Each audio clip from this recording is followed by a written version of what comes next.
sejahtera bagi kita semua. Tuhan memberkati. Selamat pagi, yang terhormat Bapak dan Ibu dosen Tumuji. Perkenalkan, nama saya Laurentius Mero, Sarjana Hukum. Nomor induk peserta 2015 040 65582. Nomor induk mahasiswa 2023 0161 56086. Asal Kabupaten Sika, Kecamatan Hewokloa, Provinsi Nusa Tenggara Timur. Saya mahasiswa PPK Retaker dalam jabatan kategori 1 angkatan 2 tahun 2023 pada Universitas Cendrawasih, jurusan Pendidikan dan Kewarganegaraan. Pada hari ini, Rabu 6 Maret 2024, akan melaksanakan praktek UKIL pada SMP Satap Bolomapa kelas 7 dengan materi pokok norma dan keadilan. Selamat menyaksikan.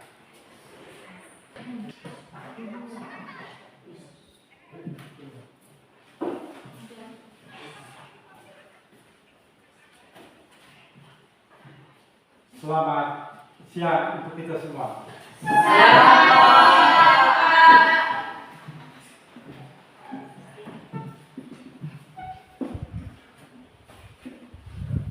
Baik, sekali lagi selamat siang. Siang, Pak. Silakan dulu. Terima kasih, Pak.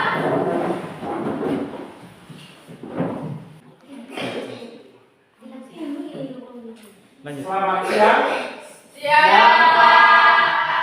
Apa kabar hari ini? Baik. Baik. Kalau semua sehat toh? Siap. Oke. Sebelum itu sebelum kita lanjut dengan kegiatan pelajaran hari ini, kita diawali dengan doa dulu. Valen dari ketua kelas yang sempat untuk kita doa. Ya, bangun. Coba.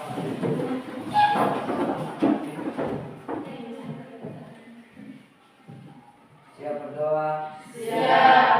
Mari kita berdoa dalam nama Bapa Dan Bapa yang berada di kudus. Amin. Bapa kami, Bapa kami yang ada di surga, dimuliakanlah namamu. Datanglah kerajaanmu. Jadilah kehendakmu di atas bumi seperti di dalam surga. Berilah kami rezeki pada hari ini, dan ampunilah kesalahan kami, seperti kami pun mengampuni yang bersalah kepada kami. Dan janganlah masukkan kami ke dalam pencobaan, tetapi bebaskanlah kami dari yang jahat. Amin. tolong Bapa. Dalam Bapa dan Putra dan Roh Kudus. Amin. Ya, silakan duduk. Terima kasih, Pak.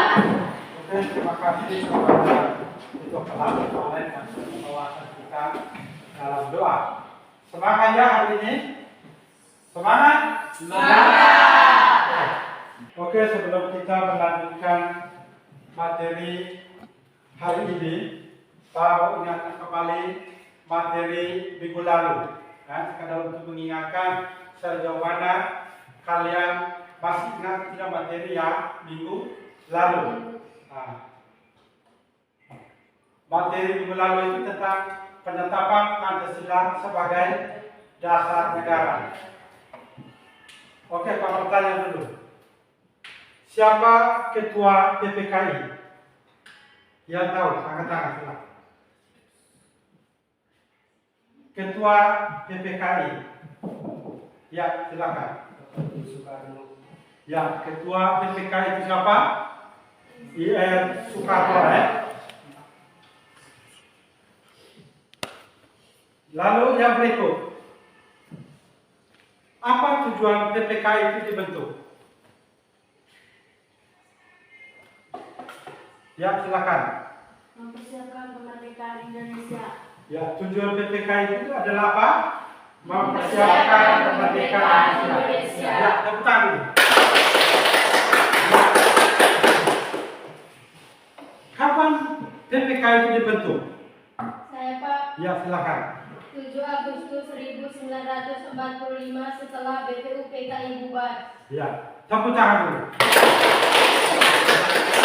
Jadi Ingat anak-anak sekalian, kalau PPK itu dibentuk, PPK itu dibentuk itu pada tanggal 7 Agustus 1945, sesudah BPUPK itu dibubarkan, Jadi ketua PPK itu adalah I.F. Soekarno.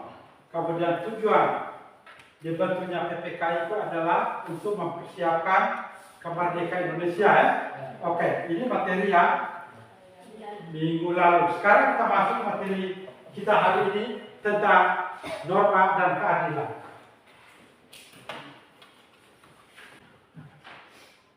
Kita bisa lihat, Bisa toh? Bisa. Norma dan keadilan, Adapun tujuan pembelajaran yang kita akan capai hari ini menyangkut dengan materi kita tentang norma dan keadilan. Melalui model pembelajaran bahasa learning dan video, diharapkan peserta didik memahami norma-norma yang berlaku dalam kehidupan bermasyarakat, dan yang kedua mengampanyekan perilaku yang sesuai dengan norma-norma yang berlaku dalam kehidupan bermasyarakat. Ya, kita lihat materi tentang norma dalam kehidupan sehari-hari, Manusia adalah makhluk sosial dan individu. Sebagai makhluk sosial, manusia selalu membutuhkan orang lain. Adapun manusia sebagai makhluk individu berarti akan ada banyak perbedaan dan kepentingan dalam masyarakat. Jadi baik, kehidupan kita manusia sejak kita lahir sampai kita meninggal, artinya kita selalu membutuhkan siapa? Orang lain atau tidak? Kita membutuhkan orang lain. Kita tidak bisa hidup sendiri. Itu menyangkut norma dalam kehidupan sehari-hari. Kita lihat menyangkut dengan pengertian norma. Norma adalah peraturan hidup yang berisi perintah dan larangan untuk mempengaruhi tingkah laku manusia dalam masyarakat.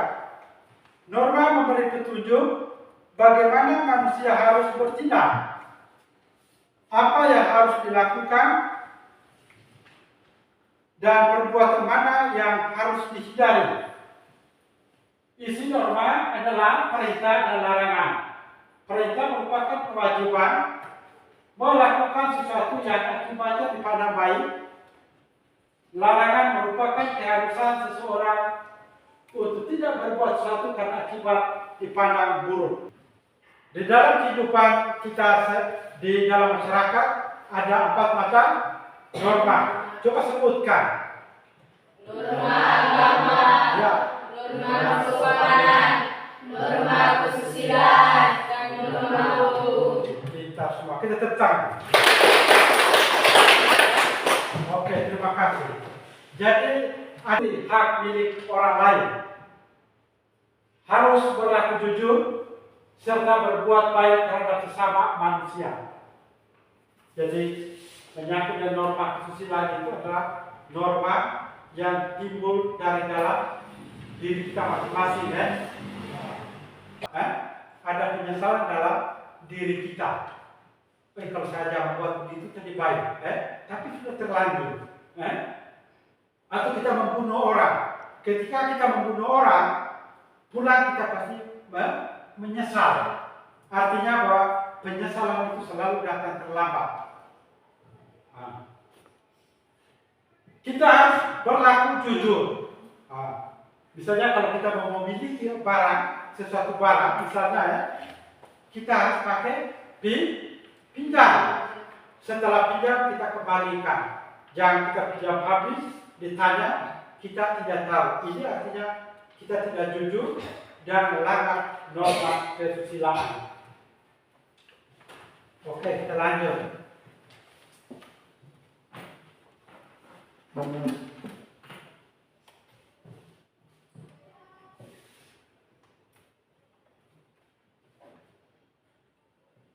Ya, jadi kita lihat perhatian contoh Ini contoh norma kesusilaan kepada anak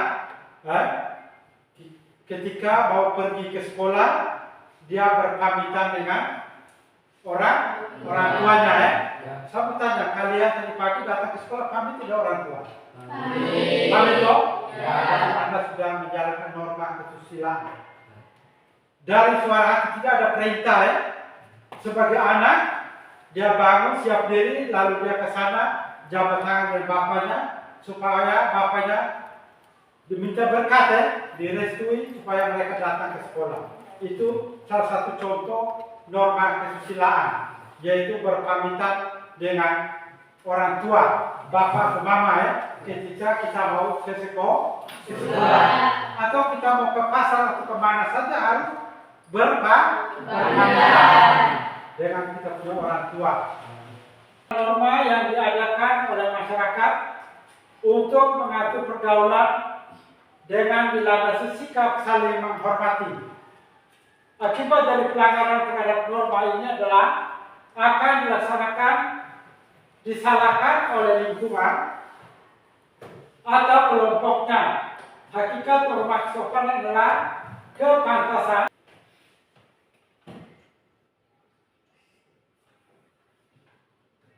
Oke. Ada sifat norma hukum. Di sini ada dua sifat. Yang pertama bersifat perintah dan yang kedua bersifat larangan. Bersifat perintah yaitu memerintahkan orang berbuat sesuatu dan jika tidak berbuat maka dia akan melanggar norma hukum tersebut. Contoh perintah bagi pengendara kendaraan bermotor untuk memiliki dan membawa surat izin mengemudi atau SIM. Jadi perintah kalau kita mau ke Mobile atau ke Biliti, kita harus pakai helm, kemudian membawa surat-surat, misalnya SIM, STNK, ini perintah yang harus atau wajib kita bawa di saat kita mengendarai kendaraan roda 2 maupun roda 4. Bersifat larangan, melarang orang berbuat sesuatu dan jika orang tersebut melakukan perbuatan yang dilarang, maka ia melanggar norma hukum. Contoh, larangan bagi pengemudi kendaraan bermotor melebihi batas kecepatan paling tinggi. Itu tidak diperbolehkan Misalnya kalau standar motor itu, kalau motor ada yang 120 sampai dengan 125 maka kecepatan itu cukup dengan 80 atau 100. Kalau lebih dari itu, artinya nyawa kita semakin terancam. Ketika kecelakaan, maka kita tidak hidup. Kalau memang kecepatan kita melebihi kecepatan dari kendaraan yang sudah diatur itu.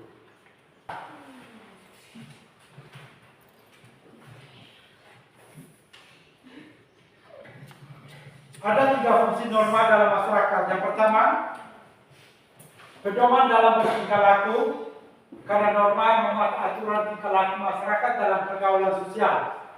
Yang kedua, menjaga kerukunan anggota masyarakat, karena norma mengatur agar perbedaan dalam masyarakat tidak menimbulkan kekacauan atau ketertiban. Yang ketiga, sistem pengendalian sosial, karena tingkah laku anggota masyarakat diawasi dan dikendalikan oleh aturan berlaku. Jadi ada 3 fungsi norma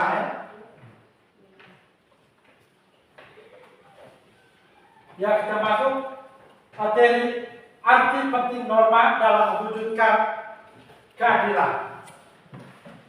Nilai-nilai keadilan yang harus diwujudkan dalam kehidupan bermasyarakat ada 3, yaitu yang pertama keadilan distributif, yang kedua keadilan legal, dan yang ketiga keadilan komutatif. Keadilan distributif yaitu suatu hubungan keadilan antara negara terhadap warganya dalam arti pihak negara yang wajib memenuhi keadilan dalam bentuk kesejahteraan, bantuan subsidi, dan kesempatan hidup bersama yang didasarkan atas hak dan kewajiban. Keadilan legal, keadilan legal, yaitu hubungan keadilan antara warga negara terhadap negara dan pihak warga negara wajib memenuhi keadilan dalam bentuk menaati peraturan perundang-undangan yang berlaku. Yang ketiga, keadilan komutatif, yaitu suatu hubungan keadilan antara warga satu dengan lainnya secara timbal balik.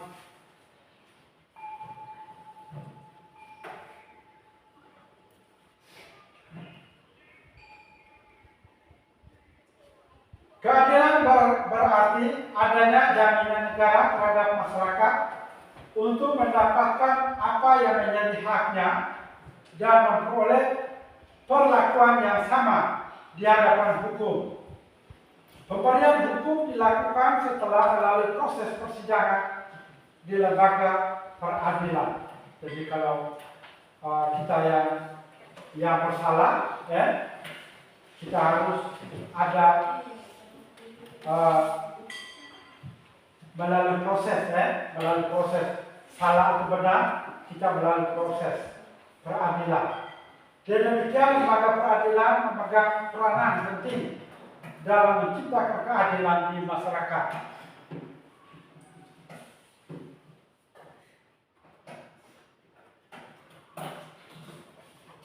Ya, kita lihat perilaku yang sesuai norma dalam kehidupan sehari-hari.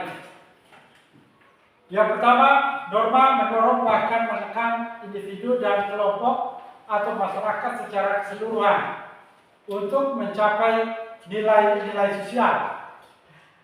Nilai sosial adalah sesuatu yang baik, diinginkan, dicita-citakan, dan dianggap penting oleh masyarakat.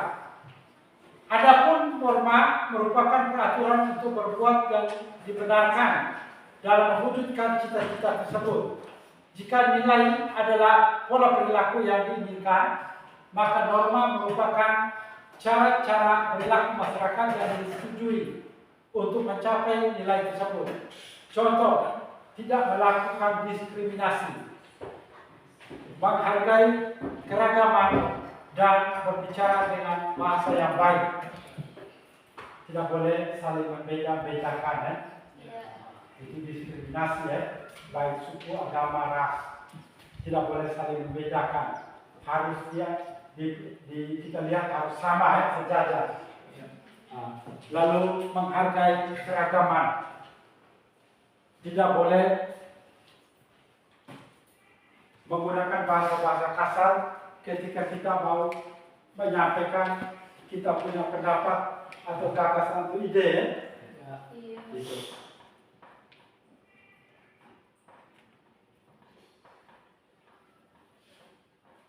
Sikap patuh akan muncul pertama kali dalam diri sendiri apabila sudah menjadi kesadaran. Kesadaran diri akan arti penting, tujuan dan fungsi norma dalam kehidupan akan mendorong seseorang terbiasa untuk mematuhi norma-norma yang berlaku. Oleh karena itu, alangkah baiknya jika kalian membina sikap dan budaya sebagai berikut. Kita lihat ada 3 ya. Yang pertama, budaya malu, yaitu sikap malu jika melanggar aturan. Misalnya, malu datang terlambat hadir di sekolah. Ada malu tidak kalau datang terlambat? Yang kedua, budaya tertib, yaitu membiasakan bersikap tertib dimanapun kalian berada. Jadi contohnya itu mengikuti antrian sesuai dengan nomor antrian. Itu biasanya budaya itu biasanya tidak pakai. Ketika kita mau terima raskin, karena di dalam itu kita punya om atau kita punya DD itu om sama ya. Di dalam itu, lalu kita datang paling terakhir waktu itu. Lalu kita masuk lewat pintu belakang, lalu kita yang ambil duluan. Karena apa? Kita ada orang dalam. Jadi artinya kita tidak ikuti budaya ini, budaya Turki. Kalau kita mau ikut betul-betul budaya Turki, siapapun yang ada di dalam, misalnya kita punya dede, kita punya doi dan lain sebagainya, maka kita harus antri, antrian penting budaya kita harus ikut. Misalnya kita nomor 100, maka biarkan orang lain terima duluan kalau kita. Jangan kita karena ada orang dalam lalu datang paling terlambat pulang lebih dulu. Oke. Kemudian budaya bersih, yaitu sikap untuk berkata dengan perilaku jujur. Misalnya tidak menyontek di saat ulangan atau ujian. Jangan mau ujian kita mulai tulis di tangan, di telapak tangan, di paha, ataukah di mana yang kita bisa itu. Ketika mau ujian, biasanya kalau mau ujian kita tidak tenang, karena apa? Kita akan melanggar ide budaya bersih tadi. Kita mulai dengan takut, ya kenapa kita tidak belajar? Jadi kalau saat ulangan itu kita harus berlaku jujur, yaitu mempersiapkan diri kita untuk mengikuti ulangan secara baik, tidak boleh menyontek. Ya. Beberapa penyebab kesadaran terhadap kepatuhan pada norma-norma dalam kehidupan masih rendah, yaitu sebagai berikut. Faktor pribadi dan yang kedua faktor lingkungan. Faktor pribadi yang berkaitan dengan sifat dan karakter dalam diri sendiri yang belum memiliki kesadaran terhadap aturan yang berlaku. Jadi kesadaran itu dari dalam diri kita, setiap kita ini harus punya kesadaran. Kemudian karakter, sifat dan karakter itu berada dalam pribadi kita masing-masing, Kemudian faktor lingkungan, baik keluarga maupun masyarakat yang belum memberikan dukungan terhadap pembentukan patuh pada aturan. Maka kita lihat karena kita punya teman sebaya lalu kita maki pakai berteriak, itu tidak boleh,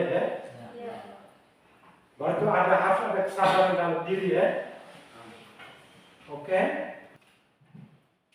Diskusi. Baik, untuk melanjutkan diskusi kita melalui tayangan video tadi, karena kita ada gangguan listrik, maka kita bisa nonton langsung di laptop,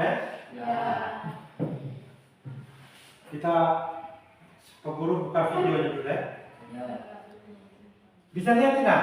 Bisa. Baik, di dalam video ini, Pak Guru, amati video ini dengan baik. Kemudian ada mendefinisikan perilaku yang sesuai dengan perilaku norma yang sesuai di dalam video ini, yaitu norma agama, norma kesusilaan, norma kesopanan, norma hukum. Silakan nonton, lalu kita selesaikan LKPD ini, lalu bagikan.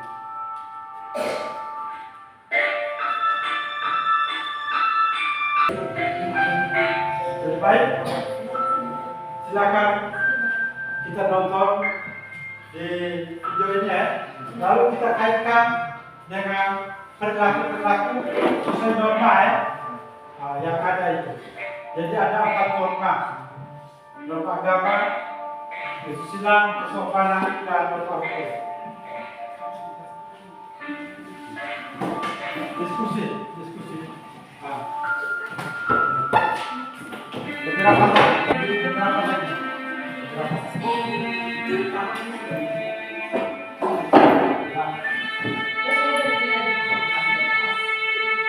setelah diskusi habis ini dalam diskusi ketuanya itu dia akan presentasikannya hasil diskusi. Lalu apabila jawab yang sama tidak perlu diulang-ulang. Kalau ada tambahan silakan ya.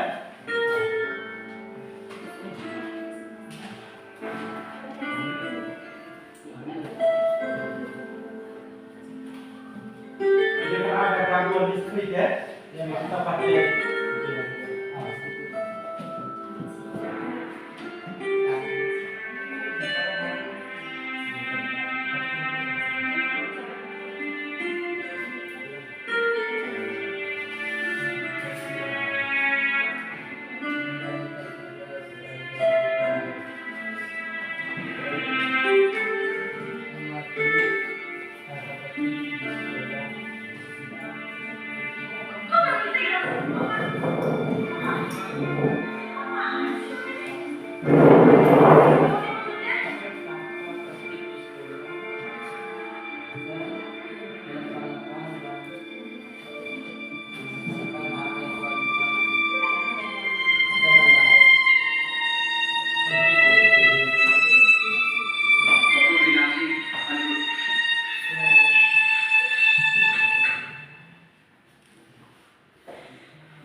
Oke, kelompok 1, 2, dan 3 mulai berdiskusi.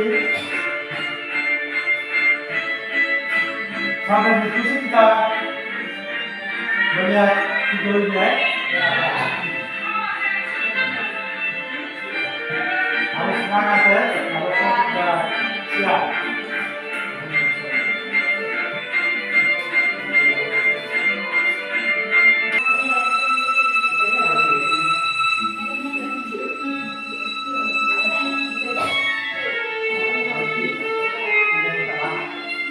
Semua perhatikan di sini ya. Sudah kita ada pertanyaan melalui video ini ya. Ada bisa dijawab ya. Contoh, lalu setelah itu kita selesaikan ya pakai dia bagi tadi ya.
Oke, sudah selesai kita menonton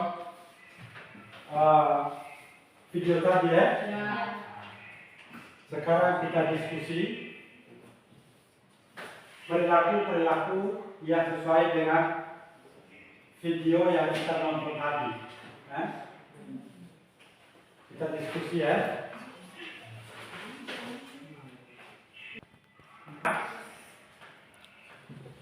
Mau mengirim doa untuk bapaknya ya. Bapaknya kerja keras ya. Bapaknya seorang petani ya. Itu mencari nafkah, membayar keluarga, maka anak itu dia.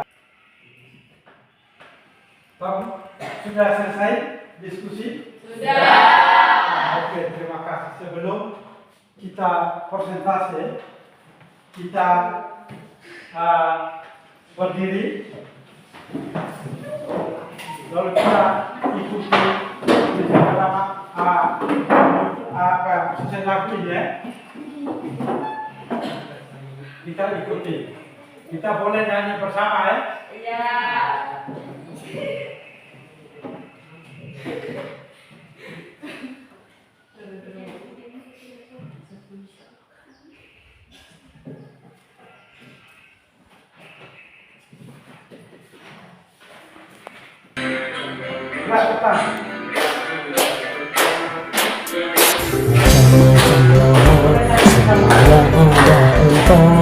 Janganlah lupa harus selalu ingat. Janganlah lupa harus ditaati norma agama, norma kesopanan, norma kesusilaan, dan juga norma hukum. Janganlah lupa harus dipatuhi. Siapa yang melanggar pasti kena sanksi. Siapa yang patuhi manusia terpuji. Bisa kamu bisa, semua pasti bisa. Mari kita patuhi norma-norma yang ada. Mari kita taati norma-norma yang ada.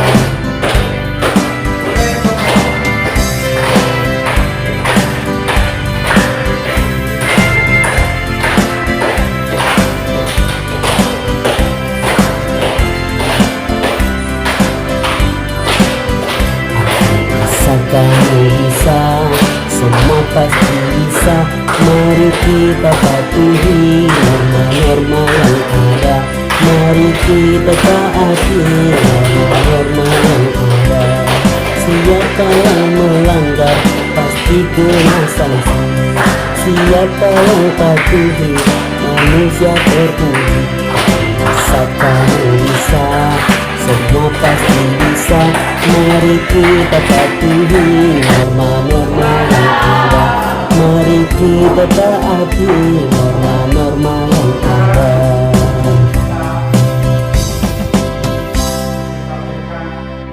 Diskusi kita ya.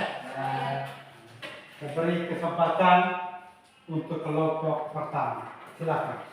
Lapor kelompok satu nama ya. Nama kelompok satu, lalu bacakan. Silakan. Berdiri kelompok satu. Ya. Di situ juga baik. Ya, selamat gitu ya. Selamat siang Pak, selamat siang teman-teman. Selamat siang. Ya, silakan.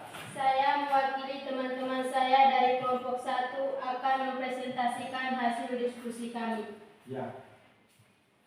Analisis perilaku-perilaku yang berkaitan dengan norma dan keadilan dalam masyarakat Indonesia. Yang pertama, norma agama.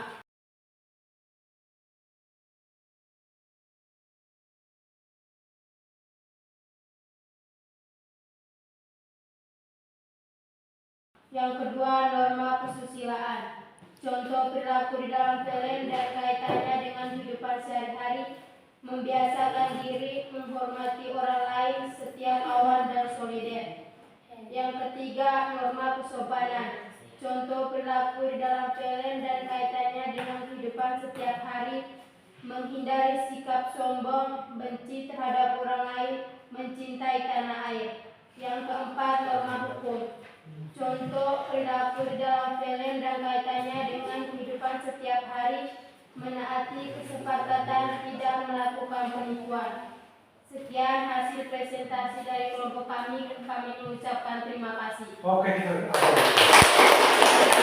nah, terima kasih kepada kelompok 1 yang sudah presentasikan hasil kelompoknya. Mungkin ada kelompok lain yang ingin menambah jawabannya? Ada. Ya, ini dari kelompok 3. Silakan dari kelompok 3. Ya. Yang pertama, norma agama. Contoh perilaku di dalam film yang kaitannya dengan kehidupan setiap hari, bertutur kata yang sopan dan santun, menghargai tetangga atau teman. Terus dari keempat macam norma itu. Yang kedua, kesusilaan, menghindari sikap kasar, melindungi serta senantiasa berdamai. Yang ketiga, kesopanan, tidak egois, bertutur kata yang sopan dan jujur. Yang keempat, tidak saling menganiaya, tidak boleh saling menghina. Oke, tepuk tangan. 3. Mungkin kelompok 2 ada tambahan? Menghormati hak dan kewajiban, mematuhi keputusan bersama. Norma hukum, mematuhi tata tertib sekolah, melaksanakan hak dan kewajiban dengan baik. Oke, terima kasih. Tepuk tangan. Oke, saya kumpulkan KPD untuk diberi nilai ya. Terima kasih.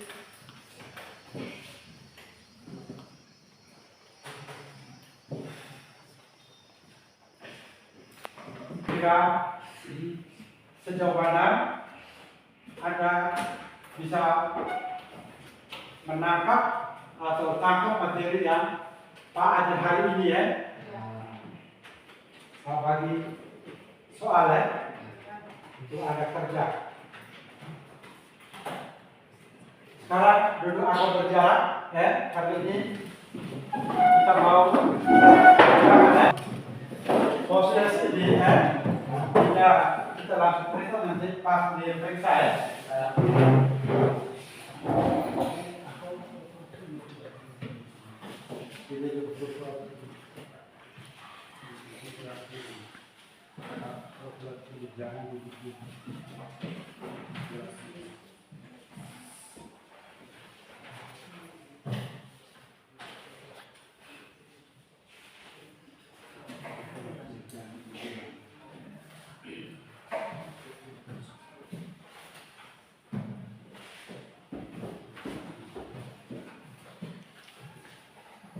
Oke, dalam proses itu sudah ada soal di situ ya.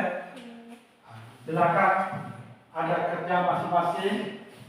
Kira-kira materi yang hari ini Anda dapat tentang norma dan keadilan itu kira-kira apa saja ya? Silakan bekerja sendiri-sendiri, tidak boleh nyontek karena tadi kita sama-sama ikut belajar tentang norma dan keadilan.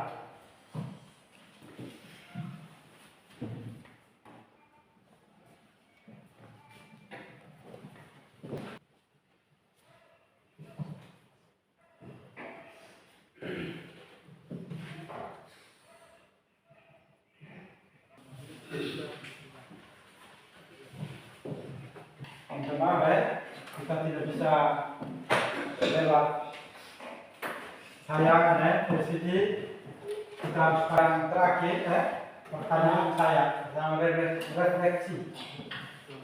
Bagaimana dengan pembelajaran hari ini? Menyenangkan atau tidak? Benar. Oke, terima kasih banyak. Ingat, harus sebagai pelajar dan sebagai anak sekolah, kita harus apa? Belajar. Kunci utama kita materi tentang suasana kebatinan konstitusi pertama. Jadi untuk minggu depan. Terima kasih. Selamat siang. Mari kita bangkit berdiri. Kita tutup pembelajaran kita dengan doa. Silakan ketua kelas membawa kita mari dalam doa.